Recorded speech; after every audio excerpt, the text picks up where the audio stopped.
Parte adesso De Vivo con il mancino, pallone verso la porta, la tiene fuori in qualche modo Sili. Chieffallo attacca alla profondità, Pica lo vede e lo serve con un gran filtrante. Chieffallo passa in area di rigore, Chieffallo, Sili. Riparte proprio Mirabella, va via al limite, poi in buca, gran pallone per Proietti, Panatta. Attacca ancora palla al piede Mirabella, allarga adesso dalle parti di Cavaleri. 1 contro 1 con Di Simone, quindi l'appoggia al limite, Chieffallo tra le linee, Pica! Azione meravigliosa della Roma che passa al secondo di recupero con Mattia Pica che punge anche in finale. Fa partire alle sue spalle Pica, sovrappone anche Chieffallo, servito con i tempi giusti. D'Aiello esce su Chieffallo, poi doppio contrasto tra i due e alla fine calcio di rigore.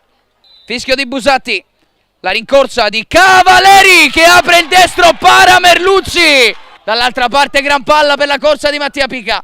1 contro 1 con D'Aiello, Pica favorisce la sovrapposizione di Bortoloni che calcia con il destro, Merluzzi respinge in angolo. Ha spazio per mettere al mancino, affrontato da Proietti, cerca invece un dialogo Russo in area, Russo! E Merluzzi tiene ancora in vita la Tortretese negando il raddoppio a Capitan Russo.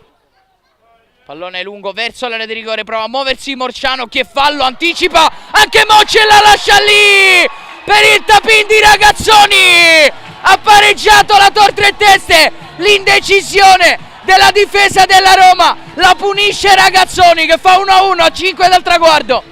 Va all'interno su Coccia, quindi pallone sulla tre quarti per Pica che prova ad imbucare, Fabietti si gira con il mancino, traversa e poi Bortoloni da 2 passi appoggia in porta il gol del 2-1, torna avanti la Roma a 3 dalla fine. In area le finte del 18, Bortoloni passa e calcia sul palo.